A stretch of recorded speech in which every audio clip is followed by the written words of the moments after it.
diverse population of indigenous and other peoples. We respect the continued connection with the past, present, and future in our ongoing relationship with indigenous and other peoples within the Montreal community.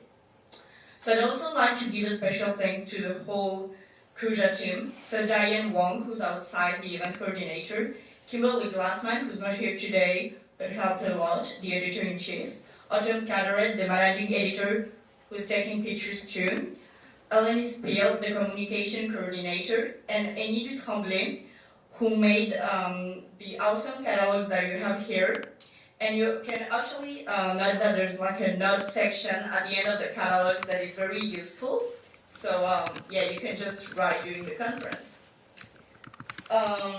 So yeah, please give a warm welcome to our first students panel that will deal mostly with the art and media and is moderated by Valerie Henault. Thank you so much.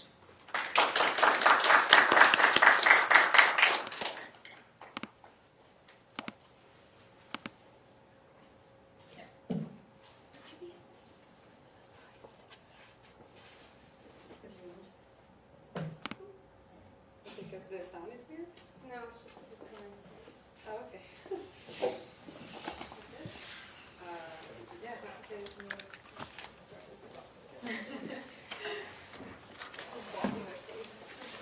So, well, before we begin, maybe I would like to let Mattia talk about art matters a little bit, or at the end, you prefer? Okay, so it'll be at the end. So hello everyone, my name is Valerie Henault. I'm a Concordia alumni, and I'm currently a master's student at HEC Montréal in arts management. Thank you to the CUJA for inviting me here today. So today I have the pleasure to moderate the student panel Art and Medium, featuring presentations by Mattia Zylak, Maggie Mills, and Jordan Beaulieu, 3 Concordia undergraduate students. This panel is about the relationship between certain media and the art world, and how these media address issues of appropriation, pop culture, alienation, agency, and power dynamics. Please note that the presentations will be followed by a collective 15 minutes Q&A at the end of the panel, so stay for that. So yeah, our first speaker is Mattia Zylak. She's currently completing her BFA in art history here at Concordia. Mattia is developing a research practice that aims to consistently challenge the problematic legacy of the curatorial impulse and the unequal dynamic between artists and curators. She is currently the exhibitions coordinator of the 2018 Art Matters Festival. So yeah, I now welcome Mattia for her presentation, Searching for Dignity on Facebook, a critical engagement with a refusal by American artists.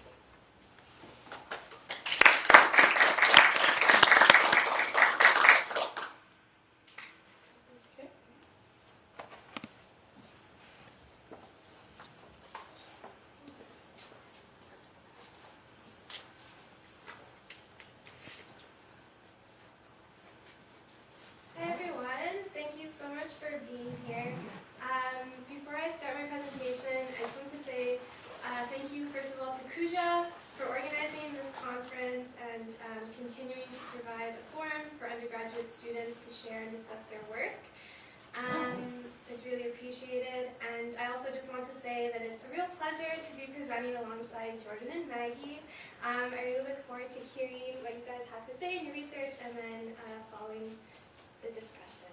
So yeah, so with that being said, we'll get into my presentation, Searching for Dignity on Facebook, a critical engagement with A Refusal by American Artist.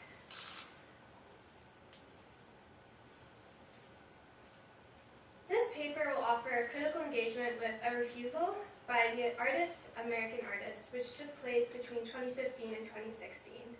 A Refusal constituted a year-long performance that took place on social media platforms, including Facebook and Instagram, as spaces where individuals both construct and consume the narrative of their own and other people's lives. Social networking sites are an aspect of contemporary screen culture that demand a highly personal level of engagement from their users. Through A Refusal, American artists examine questions concerning the labor that one puts into maintaining their online self, and whether it is possible to refuse to participate in constructing that image. The performance constitutes constituted an effort to understand how representation is controlled by the mechanisms that do the representing. Social networking websites acted as both the site of the artist's performance as well as the artistic medium. Through an engagement with the work, this essay will explore the significance of a refusal within the context of contemporary screen culture and current events to argue a central point. In A Refusal, American artist interrogates the interfaces and forms of commonplace technology of social media to reveal that accessibility and visibility does not always equate to agency. A Refusal was an internet-based performance by the artist American Artist. For a full year, American artists purposefully redacted the images and accompanying captions that they would normally share on social media platforms such as Facebook and Instagram. Each image was replaced with the same solid blue placeholder image.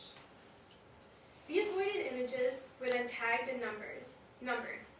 The original, unvoided images meant for dissemination on social media were printed out like a regular film photo and archived into a photo album. In order to experience American Artist's narrative over that year, it was necessary to meet with the artist and see the photos firsthand from their album. If American Artist's performance is understood in relation to the current discourse surrounding social media, we might consider the work to be a refusal of social media companies' dubious business practices regarding user privacy and data sharing. In October 2017, the European Union established a task force to investigate social media companies' sharing of user data. As Samuel Gibbs wrote for an article in The Guardian, the task force is targeting WhatsApp. With over 1 billion daily users, WhatsApp recently began sharing user phone numbers and other data with its parent company, Facebook. Not only is this data sharing illegal under EU law, the change in WhatsApp's privacy policy, which facilitated the exchange of information, was found to be seriously deficient as a means to inform user consent. If we relate a refusal to this current news item, it would be situating American artists' work within a history of artists responding to the corporatization of the internet. In order to better understand the significance of American artists' A Refusal, it is useful to consider their performance within the history of internet art. During the earliest days of the World Wide Web, the web being established in 1989, artists quickly recognized the freedom that the internet provided them from the art market and the gallery circuit. Artists from across the world came together as online communities to exchange ideas and artwork through web hosting and art curating.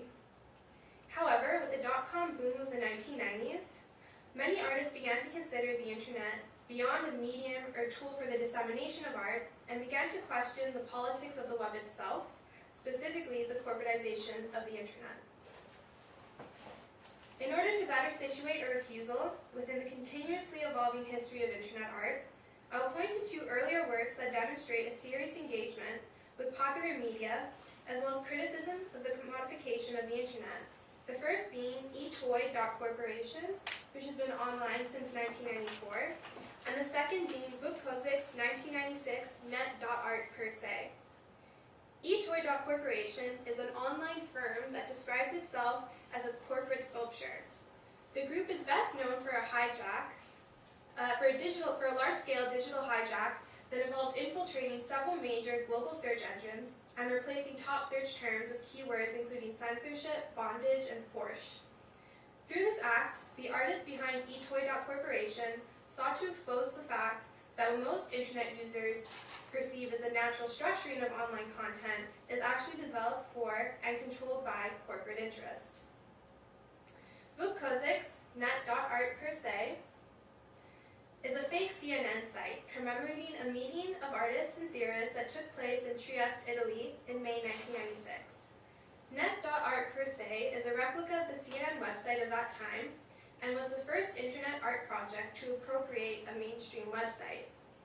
By appropriating one of the ubiquitous players of American mainstream media, it was possible for Net.Art per se to be, quote, absorbed by the system of communication and distribution through which it is published and which it addresses, unquote.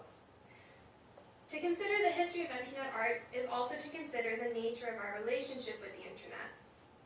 When the term net art was coined in 1996, the internet was something special and new. Indeed, the internet was a catalyst for a radical shift in our relationship to people, time, and geography. However, as the World Wide Web became the mode through which individuals conducted the business of their everyday lives, the internet just as quickly became a part of the banal and everyday.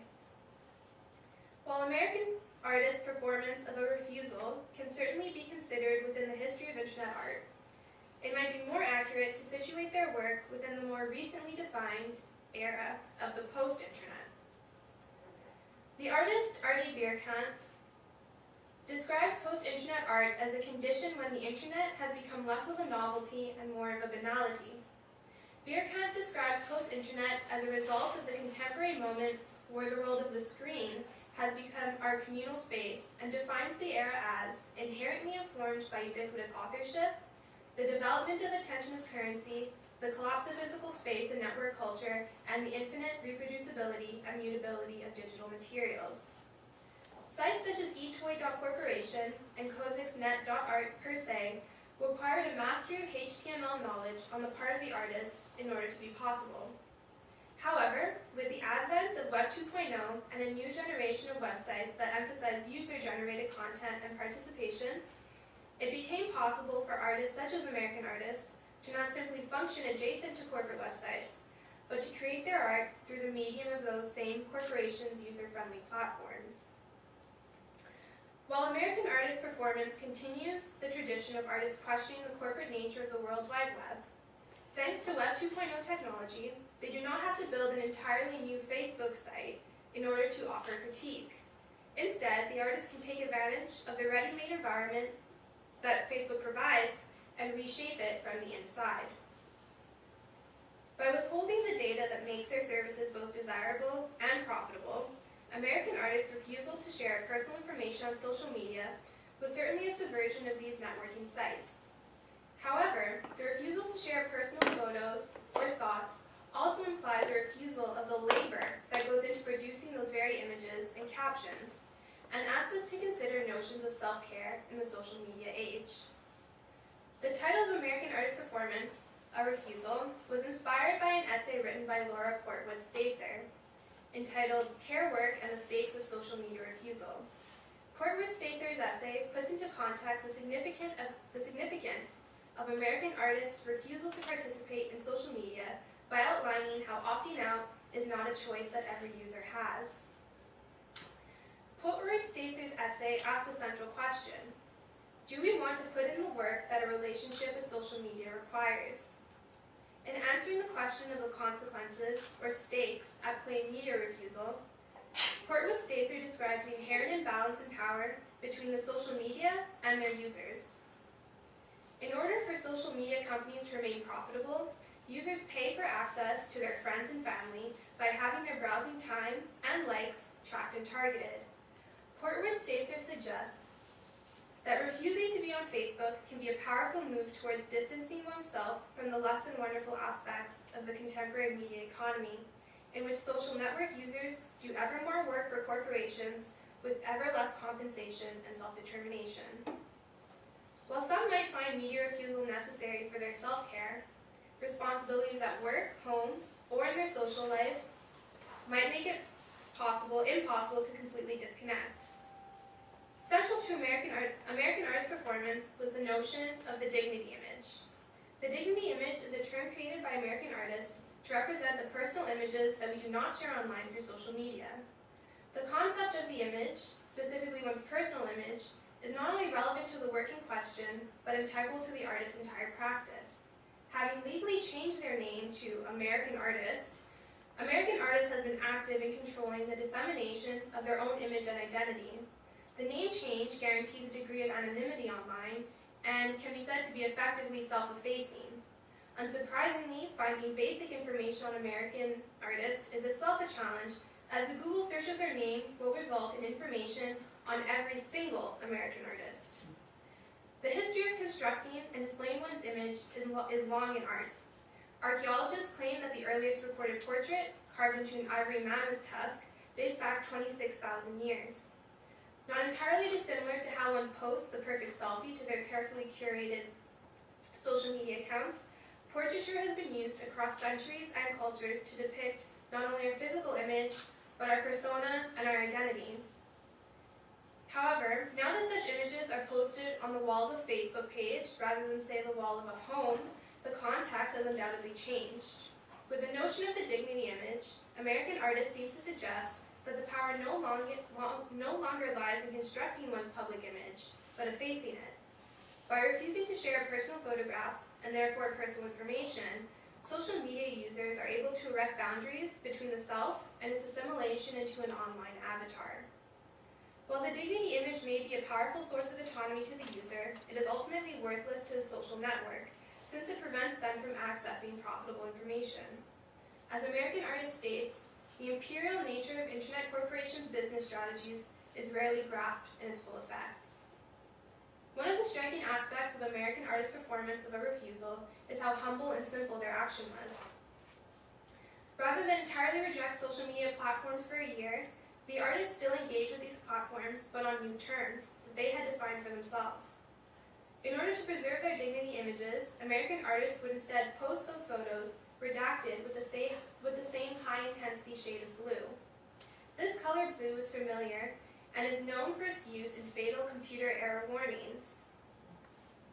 The screen, commonly known as the blue screen of death, was popularized by early Microsoft operating systems and indicates that a computer will have to restart in order to function properly again. As a unique shade of blue that can only be rendered digitally, American Artist has renamed the color New Glory Blue. Unable to be reproduced without the aid of technology, New Glory Blue is necessarily ephemeral in nature. Despite its association with the blue screen of death, American Artist proposes New Glory Blue as a color of hope, saying, "For a computer, the only solution to the blue screen of death is restarting. New Glory Blue can be proclaimed as a sign that it is time for reform." In addition to its ephemeral nature, its ephemeral nature is significant in the context of an internet where users' movements are strategically recorded and actions that are hard to trace have become a means of preserving one's privacy and liberty in a state of mass surveillance. Through their performance of A Refusal, American Artist interrogates the interfaces and forms of the commonplace technology of social media to reveal that accessibility and visibility does not always equate to agency. While it may not always be evident, news items, such as that of the data sharing between popular social media sites Facebook and WhatsApp, are evidence of the corporate nature of these technologies. Social media networks are made up of users. However, the answer to the question of what or who is being used is not always clear, as individuals are continuously targeted for profitable personal information. Acknowledging that an outright rejection of social media might be impossible, American Artist instead offers tactics of subversion and engagement that prioritize the user and ultimately empowers others to do the same. Thank you.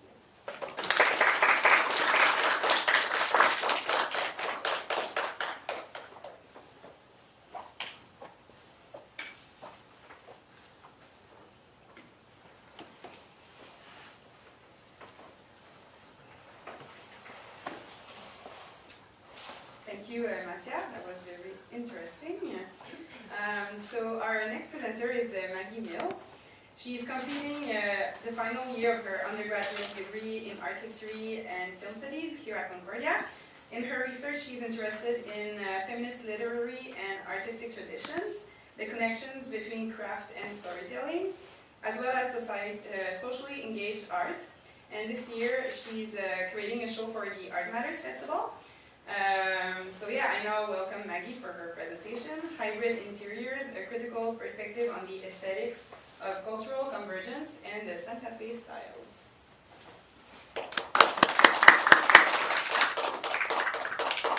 Thanks, Valerie. Hi, everyone. Just want to thank the organizers of the conference and my co-panelists, and thank you, everyone, for being here. I'm really happy to be presenting this research. I've spent quite a bit of time with it in the past year. So today I'm going to be talking about the interiors of a home at 614 Azuquia Madre in Santa Fe, New Mexico. So through a focus on the interiors of this home, I'm going to show how the Santa Fe style of architecture and interior design aestheticized cultural convergence in the region from an Anglo-American perspective. The house was conceived of and built by Eva Scott Fenez and her daughter Lenora Scott Curtin and Lenora's daughter Lenora Curtin Palahaimo. And together these three women were the sole authors of the site. Completed in 1927, the house is an early example of what has since been termed the Santa Fe style. This designation applies both to the architectural elements of the home and its interior design and decoration.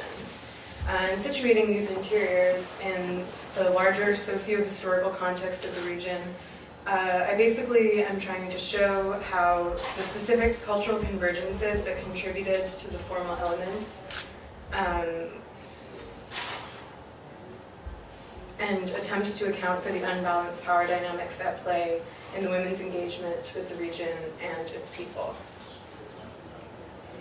So Eva and the Lenoras were Eastern transplants to New Mexico who took advantage of the socially permissive attitudes and greater opportunities for women in this new state. Their accomplishments have been celebrated by feminist scholars like Caroline Bracken and Virginia Scharf. And these scholars address the American West, and particularly the significance of domesticity in this context. And the more problematic aspects of their legacy have been obscured in these kinds of celebratory projects. Along with other Anglo elites in Santa Fe, Eva and the Lenoras were involved in practices that by turns fetishized and disenfranchised local populations. And a critical perspective on these kinds of dynamics must be incorporated into an analysis of Eva and the Lenoras' legacy. So the Santa Fe style typifies aesthetic tendencies in design that are characteristic not only of Santa Fe, but also of New Mexico and the southwestern United States more broadly. American historians frequently acknowledge the arrival of Anglo-American elites beginning in the late 19th century as a shift in the history of the region. This shift is signaled by a desire to cement the status of the area as both unique for its cultural diversity and history and fundamentally American. Central to this project was a synthesis of cultural markers from the city's Hispanic and indigenous populations into an adapted format that reflected the concerns of the city's Anglo-American elite. And the fabrication of this ubiquitous style is analyzed by Chris Wilson in his book, The Myth of Santa Fe, where he argues that the myth of Santa Fe obscures long-standing cultural and class tensions. Frictions. The Santa Fe style is notable for its use of traditional building materials and aesthetic elements from the region's Hispanic and indigenous populations, but these influences are engaged with selectively. New buildings might resemble Pueblo or Spanish colonial architectural styles, but their purpose is markedly different. For instance, adobe structures intended for communal living were replicated stylistically in the construction of private single-family homes, like that of Eva and the Lenoras. So this is a more contemporary photographic reproduction of one of the bedrooms in the house. But it's a useful indication of how the space was decorated when the home was initially constructed. The house is now like a museum and cultural center, so the original furnishings have essentially been preserved. And here we can see the anthropological priorities of Eva Scott, who was responsible for designing the majority of the home, and the knowledge that all three women had of traditional Hispanic and indigenous crafts, which they brought into their home. The room showcases traditional wooden support beams that span its ceiling, known as vigas, and beige adobe walls. Also present are several painted figurines, as well as paintings and drawings by indigenous artists that were likely collected by Eva Scott Fenez, who was well known for her patronage of such works. And this bedroom also houses a pair of twin beds, each with a painted wooden chest at their feet. These kinds of chests reflect traditional elements of homes in the borderlands between the United States and Mexico. And scholars Amy Porter and Nancy Baker note, quote, "Most people had various types of wooden and/or leather chests that were used to store clothing, valuables, and food. Many of these chests also had a lock and key. Some of this furniture was carved or painted in ways that made it stand out from other people's furniture, end quote. So the chests are a notable element that contributes to the hybrid style of the space and are derived from the very specific history of that region. The women were interested in history and were on the boards of organizations including the New Mexico Historical Society, the Archaeological Institute of America, and the Southwest Society. Their interest in history and anthropology no doubt informed the decoration of their home. Eva had traveled to Egypt and across North Africa as a young woman in the late 19th century. Similarly, her daughter Lenora was enrolled in a school in Switzerland and later traveled to Mexico, the United States, across Mexico and the United States, and visited Paris, China, India, Malaysia, and Japan. Rucken and Scharf argued that the women's collections were a status symbol as well as indicating their progressive political leanings. And the idea that craft objects that were reflective of Hispanic and indigenous traditions native to the region that they lived would be commonly displayed alongside quote-unquote ethnic objects from other contexts reflects the imperial attitudes that informed the Santa Fe style. So these are some images of the living and dining areas of the home. So they feature the same beige adobe walls that are found throughout the house. You also see on your right-hand side tinsmithed candelabras, which were characteristic of the Santa Fe style and are displayed prominently on the mantelpiece and on intricately carved wooden furniture. The rooms in this area are wide and spacious, and they feature the same vigas overhead, the hanging candelabras that recall the California Mission Revival style, and as does a pew painted with painted with faded figures and upholstered with white fabric on the left, and large Persian rugs line the floor in both the living areas. So these are just some examples of how the house exemplifies a lot of characteristics that have since come to be part of the official definition of the Santa Fe style as it exists today. And the style hadn't solidified in the way that it currently is at that point in time. So these were kind of like seminal examples of what would come to be the Santa Fe style. So Christine Mather is a writer and popular proponent of the style, and she argues for its continuity with the region's historical past. This continuity is based primarily on visual similarities between interiors spanning distinct cultural moments in the region. Mathers also acknowledges the presence of a group of people invested in the proliferation of a specific Santa Fe style, but she credits these people as, quote, spot-on visionaries who envisioned a city with romantic street names and architectural consistency, end quote. Her methodological approach exhibits a desire to flatten the distinct contexts from which these interiors emerged in favor of an argument that asserts that they all fall under the Santa Fe style, which is representative of the histories and concerns of all inhabitants of the region. This discursive flattening is indicative of the way that the Santa Fe style is imagined and taken up in the contemporary context.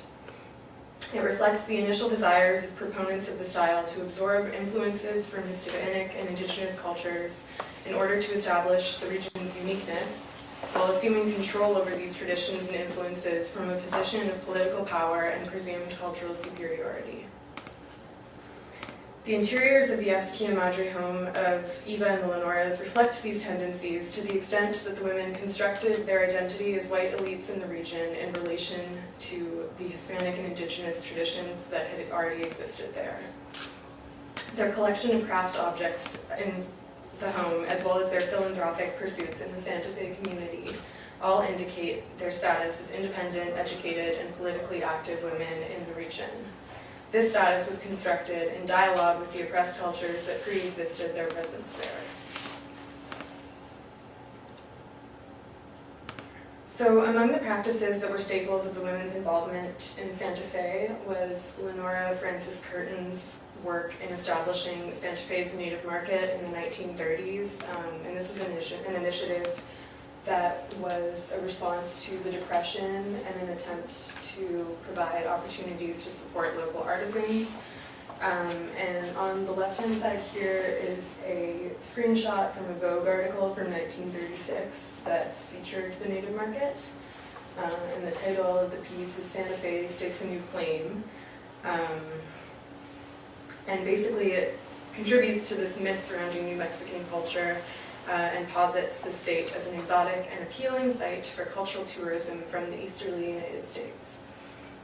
And I'm just going to read what's down here. Half a century after that, and that is in reference to the Mexican-American War, in which New Mexico was ceded to the United States, the creative vanguard moved in upon this dusty, tawny little place and took possession without firing a shot.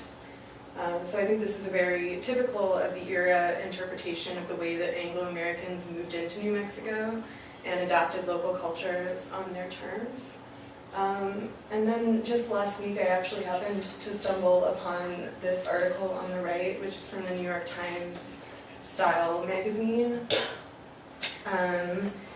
And I found it was remarkably similar in tone to the piece in Vogue from 80 years prior.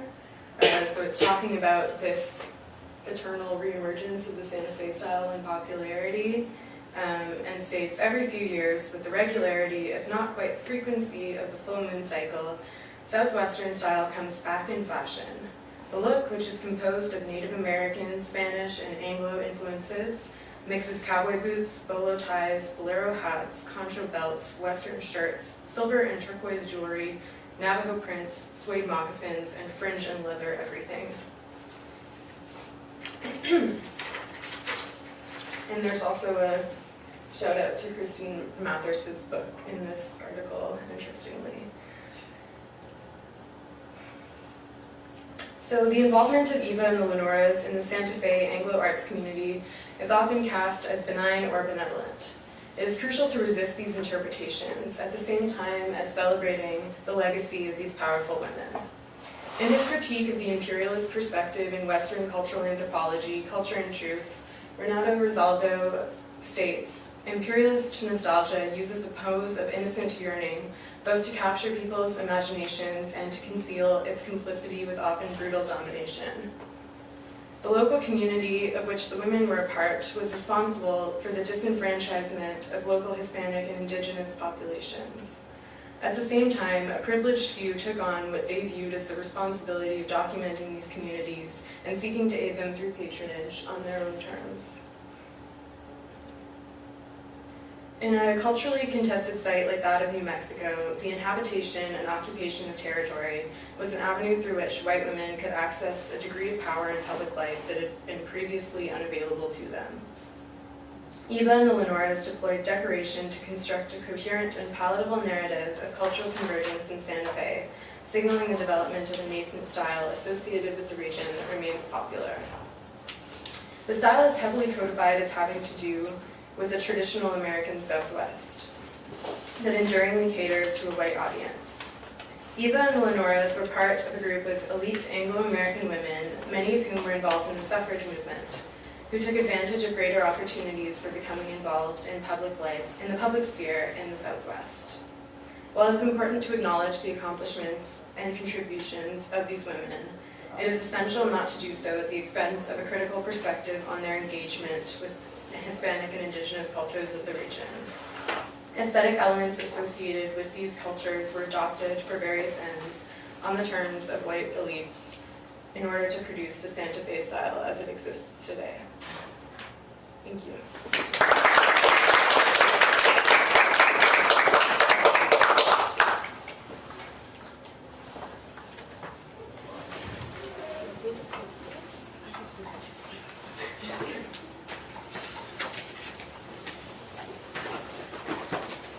Thank you, Maggie. So our third and last presenter is Jordan Beaulieu. She's a studio art and art history major, minoring in women's studies. Her art has been exhibited in many group shows at the VAV and FOFA galleries, among others. She's now the administrative and financial coordinator of this year's Art Matters Festival. So all of our panelists are involved in the Art Matters Festival, it's fine. I now welcome Jordan for her presentation, Narrating Unknown Territory, Intersecting Comics, Art, and Empathy.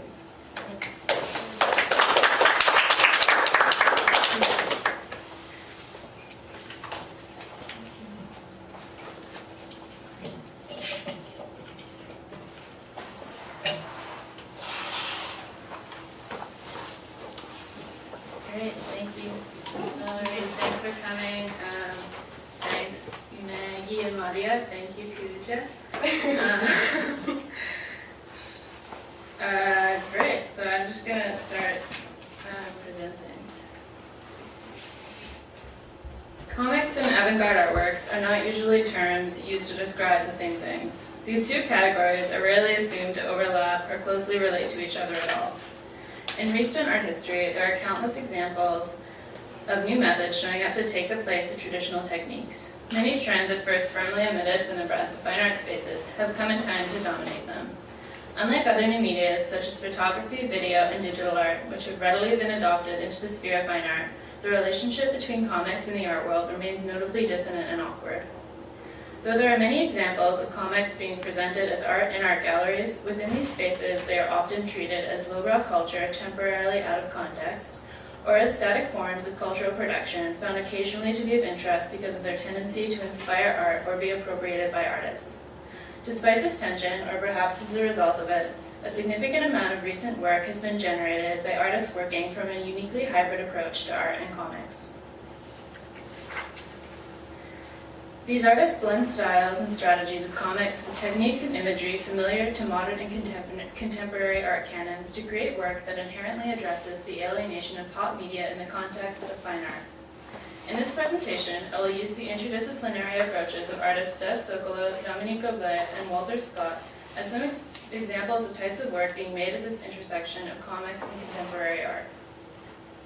Their unique uses of storytelling will be examined as methods of infusing contemporary art practices with the sentimentality and sincerity for which all pop, including comics, is patronized.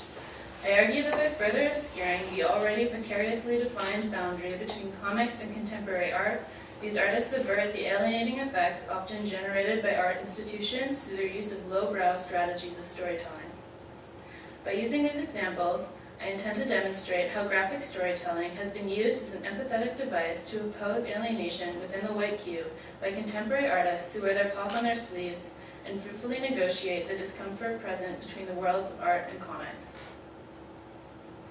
Chicago-based artist Dev Sokolow received her MFA from the Art Institute of Chicago in 2004.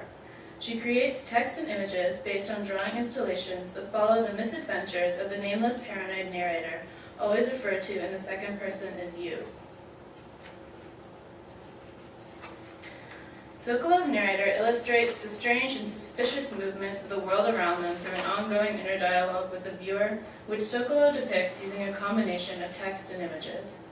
Sokolow's large-scale installations function like maps or crime boards. Viewers are led through the drawing by following the narration as it weaves from subject to subject, forming a complicated network of people, places, objects, and instances that together form a Dedalian story that can be read from any direction and in any order. Storytelling is the heart of Sokolow's work. Her drawing installations read like mystery novels, displayed on the walls of contemporary art galleries, blurring boundaries between pulp fiction, comics, and art. Even in her more abstract and diagrammatic works, she uses narrative storytelling similar to the ways it employed within her illustrative drawings to make her work more engaging and for both herself and the viewer. Speaking about her work in an interview with Art 21, she says, "For me, this is one of my biggest challenges, figuring out how to make something that someone could have a stake in." As a result of the narration's second-person point of view, the viewer is addressed in her work in a much more direct way than is typical to viewership or readership. Artists use many techniques to involve audience directly, to implicate them in a looking process that is usually characterized by the viewer's passive gaze. Sokolow uses storytelling in order to allow her viewer to assume the role of narrator and experience the drawing as its central character. Whether presented as a sprawling configuration spread across a 40-foot wall or in the form of a carefully crafted accordion book, Sokolow's use of storytelling serves to develop an emotional investment between the viewer and the artwork. Dominique Beaulieu is a visual artist and graphic novelist. She has published 7 books in graphic novels since 1997, some of which have been translated into languages including Dutch, English, German, and Norwegian. Her graphic novels focus on a variety of themes and subject matters and range widely in form. Throughout her books, the rendering switches quickly between photographic, expressionistic, and abstract styles. Her subject matter is often poetic and often developed from the blending of autobiography and fiction. Using comics, she has explored themes such as mortality, lineage, abuse, fear, memory, and familial and romantic love. Beaulieu's drawings have been featured in solo and group exhibitions on numerous occasions. Sometimes she creates work specifically for the gallery context, but more often she exhibits artwork from the pages of her published work.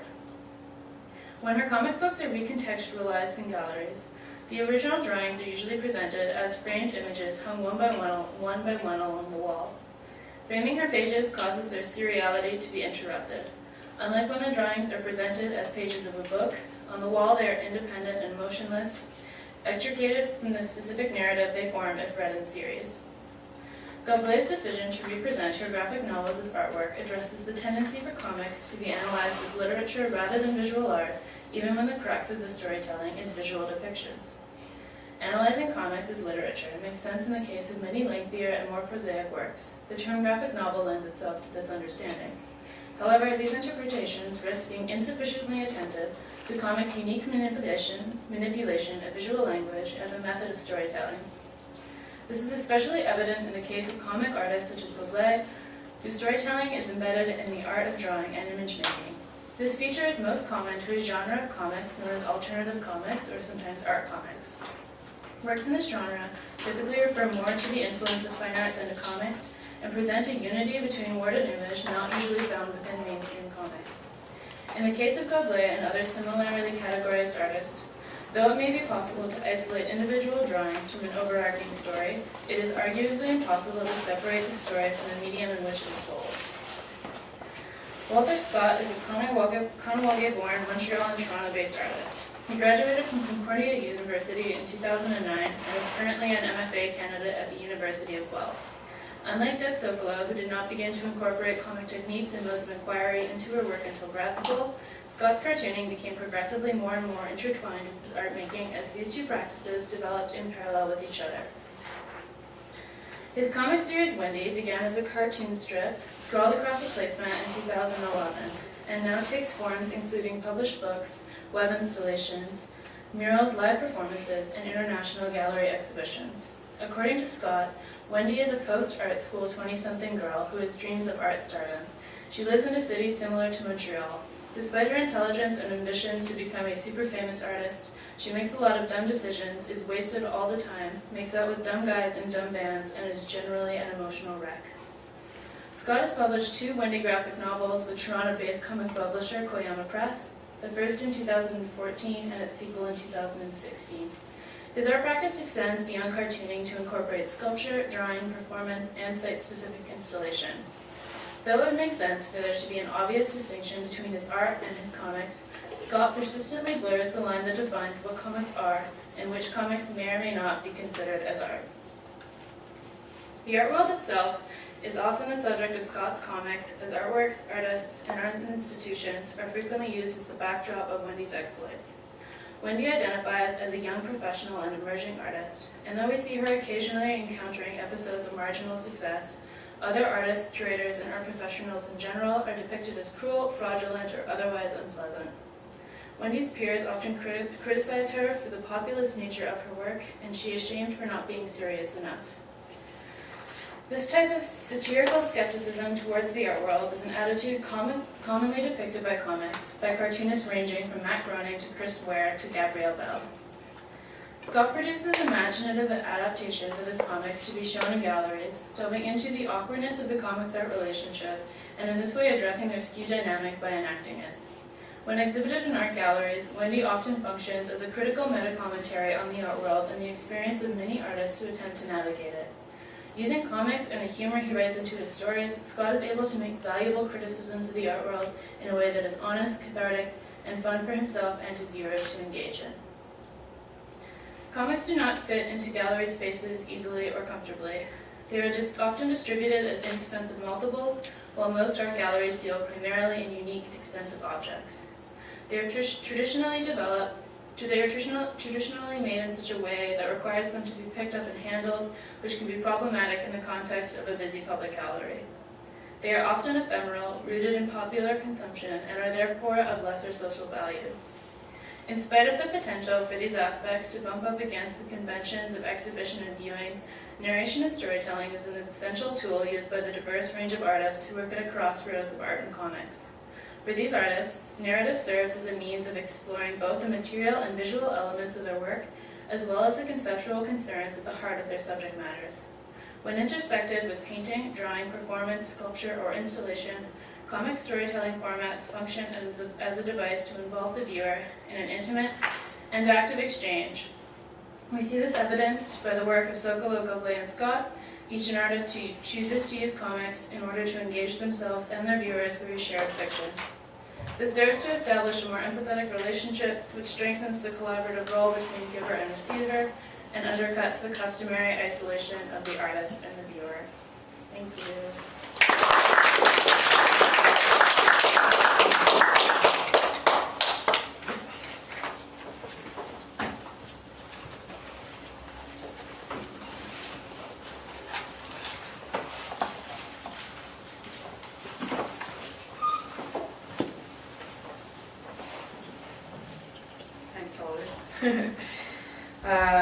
Thank you, Jordan. It's now time for Q&A. So I would like all the speakers to come to the front and sit in the beautiful chairs.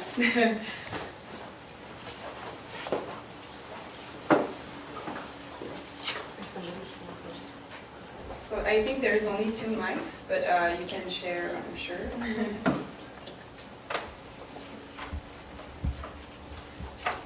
And also, feel free to ask your questions in French. If there's someone that do not understand, I can translate, no problem. So is there a brave person that wants to ask a question first? Yes? This is a question for Maggie, and I'm not sure if it matters or not, but I'm wondering, was there a male counterpart within the family you were talking about at the beginning? And I'm wondering, because I'm assuming there was at some point if there was a young daughter, but I'm wondering what that role is. And I think it's interesting that if it isn't important, I think it's interesting that it's not important. Yeah, totally. Especially in the time period. So Eva Scott, who's kind of the matriarch of this family, she had been married. The photo that I showed, the really amazing one of her with her daughter on the horses in the West, was when they first came to Santa Fe and she had just been divorced. Okay. And then she remarried. So there were men around, but essentially she moved out there alone with her daughter, and they created this house together, and it was something that came up in the research that I was doing, Virginia Scharf and Caroline Brecken, who did a lot of primary research into this family, and that was the main source of information. We're really just driving home the point that the identity of the house was constructed to be very women-centric and a reflection of the kind of structure of their family. So that's kind of as much as I know about it. Yeah, thanks. Yes, at the back, did you have a question? No. Okay. Well, I have a question. My question would be for Jordan. I was wondering, do you think bringing the comics in the gallery will change the public's perception about the seriousness of comic art, or is there a way to do that outside of the gallery as well? Do you have examples, or what is your take on that? That increases its social values in the eyes of everything this functions within that institution or in the same sphere of that institution. But I think it doesn't necessarily have to happen within because I don't know, I guess comics have a value always independently of art institutions. To people who make comics and read comics. Mm-hmm. But I think regardless of what that value becomes it doesn't like really necessarily like translate into like the art world, Yeah. like whatever that is, and like art institutions in general, like despite like this like huge like production of like visual material and like what like could and probably should be considered art, it's like it's very like outside of the Yeah, I see. And it made me think about something in Matthia's presentation. You were saying something about like in social media, like attention is the new currency, and I was really interested in that, and like I was thinking about the question I would ask you, Jordan, and like, do you think maybe it's problematic or maybe not, but do you think social media and this attention that is the new currency could give seriousness to comic art, or is it, Mattia, you can maybe contribute because we know how problematic it is. So I don't know if it's quite a deep question, but if you could speak to that, both of you. Well, I feel like it's you don't have to like be like a comic artist for like social media currency to like impact like what you're doing and like your career. I feel like that's something that's like equally important, I guess, for like everyone who's making anything at all.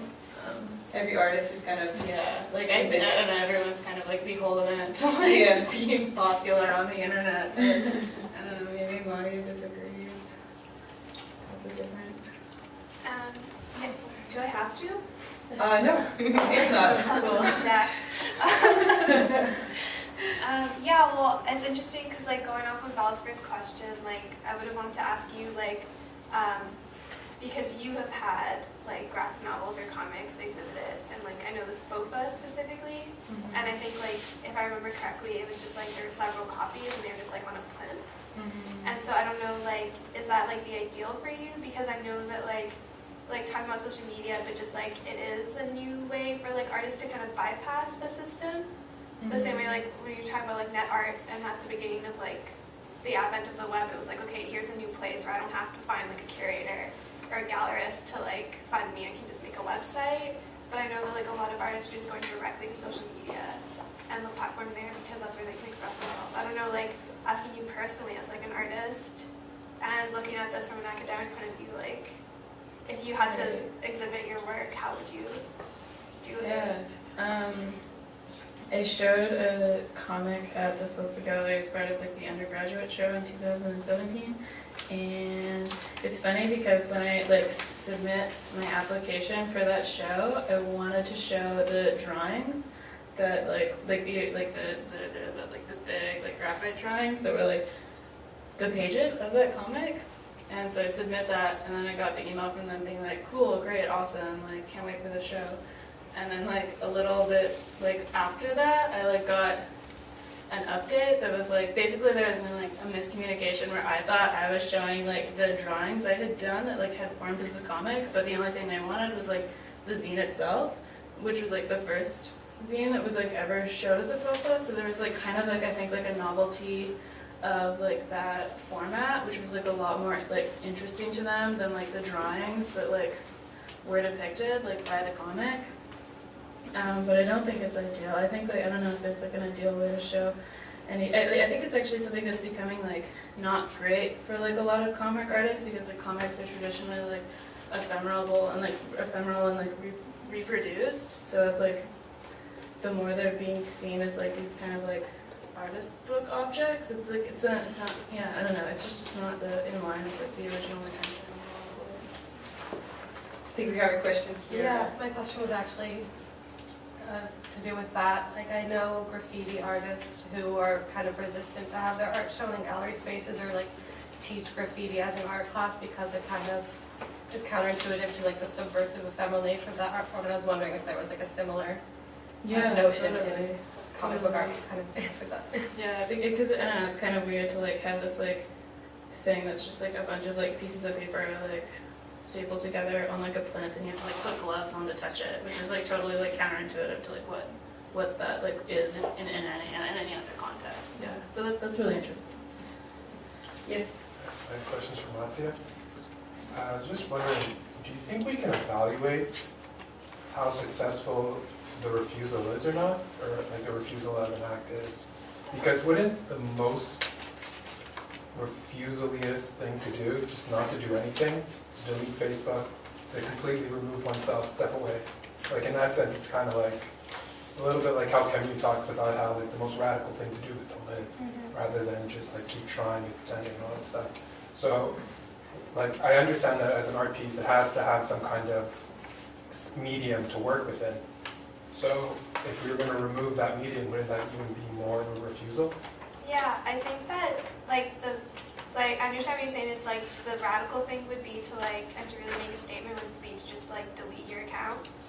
But going off of the notion of talking coming from the Portwood Stacer's essay is that doing that is not an option a lot of the time. And so I think accepting that and being okay, this is the situation, it's not possible. It could have been possible for American artists, but it's not possible for everyone. Accepting the fact that you can't just delete Facebook, you can't just delete Instagram. How do you work within it? And I think that it is pretty radical because it's more of an FU to Facebook because you're still engaging with it, but you're not giving it what it wants. I'm sounding like it's an evil monster, but you're still engaging with it. But and think of if you're friends with American artists and you're scrolling through your feed and you're used to seeing selfies and interesting text, whatever, posts, but then all of a sudden there's this blue screen with redacted text, and that's very disruptive. And so I think that that is definitely refusing because instead of stepping away, it's you're still engaging, but engaging on your own terms. And just a quick follow-up. Do you think you could categorize this similar blue screen each time as an accent rather than something putting forward? You're putting forward a lack of something, right? Yeah, I guess it's both at the same time. We have time for a few questions still if someone wants to ask a question. I would have a question for all of you. I think I noticed alienation seems to be a theme quite common to your presentations. So, do you think it's an issue that is more general and that we should address in more than all of the media? You talked about that more generally, and if yes, or in your own medium, what would be solutions to find ways to reappropriate? Yeah, so I don't know. I know it's a very general question, but the first one that has an idea how to answer. I mean, I guess with interior design, which is the medium, if you can call it that I'm engaging with, I think one of the things that's really striking to me in just doing this research, and especially with the way that the quote-unquote Santa Fe style is still talked about today, is just that this I think that it's very clear the kinds of things that could be done to alter that discourse to make it less alienating. So for instance, with the Santa Fe style, to just talk about, and I mean in that New York Times short piece, they were saying and then this person who popularized this style or appropriated, and it's that has become maybe part of our common parlance, but in a way where it's almost jokingly making reference to cultural appropriation while still reinscribing the exact same logic that for decades has existed as far as how that style came about. So I think that maybe with this particular example, to me it seems clear that there's the acknowledgement of the problematic history of that region when you're just talking about the Santa Fe style would be a positive step forward. So instead of simply not stopping to revive this movement, but revive it while acknowledging the history behind it. Yeah, and I think that Santa Fe specifically is really interesting because it was an important place for women, but again, it's about what kinds of women, and I think that part of that is kind of reckoning with this white feminist perspective that's saying that Santa Fe afforded opportunities for women, and then again, it's just about maybe pushing that a little bit, so that was what I was trying to accomplish with that. I wrote this paper for this conference, and then the theme was like announced, and I was like, okay, alienation, what do I think about that? And it's like, I think like, yeah, and when you're doing like an art history degree, like everyone's always talking about like alienation, and like with regard to like gallery spaces, everyone's like, gallery spaces are weird, and like, and exclusive, and like, no, and it's like, all these things like we know are true, but everyone is also like, what do we do about it? And like, there's like, you know, there's like as many like problems as there are like solutions for that. But I think about comics a lot, so I was thinking about the ways in which like I've experienced like storytelling and narration and like using fiction in art as like a way of like breaking like through that kind of like that like distance that there is between like artworks and the people looking at it in these spaces. But I don't think it's a perfect solution, and obviously there are also a lot of problems with like exhibiting these like formats of like stories and works in galleries. So yeah, I don't know. It's better to have a solution than than just not doing anything because you think there's a problem in your solution, you know, like yeah, you better just go for it. And I think sometimes there's like a lot of interesting results in trying to like translate these things that maybe like began as other forms and like on other mediums, and then like trying to like bring them into a space where it's like you're trying to like fit your square in a circle or something like that, and then it like you have to get kind of creative and like in a way that like wouldn't have otherwise happened perhaps. Thank you. So yeah, time is up for the Q&A. So thank you very much to all of you. So yeah, I would like to thank the presenters, Mattia, Maggie, and Jordan. And before inviting everyone for a coffee break, Mattia, do you want to talk about Art Matters? Okay.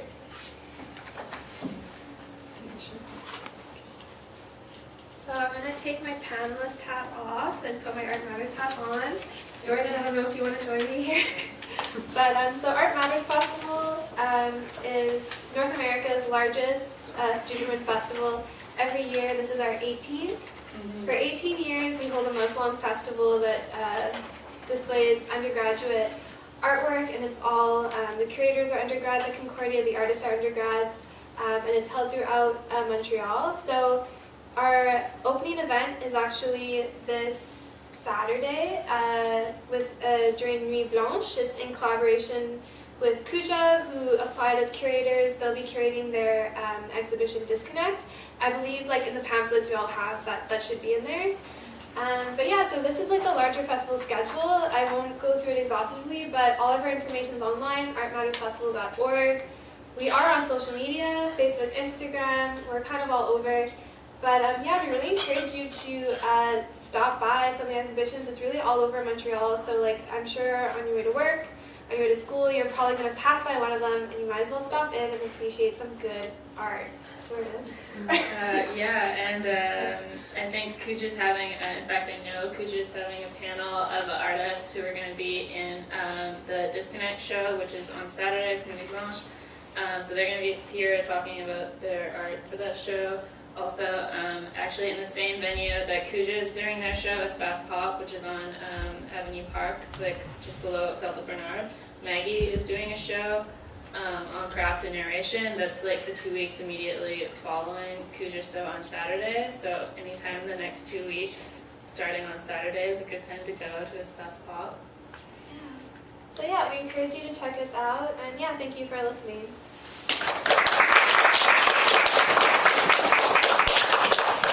So thank you so much.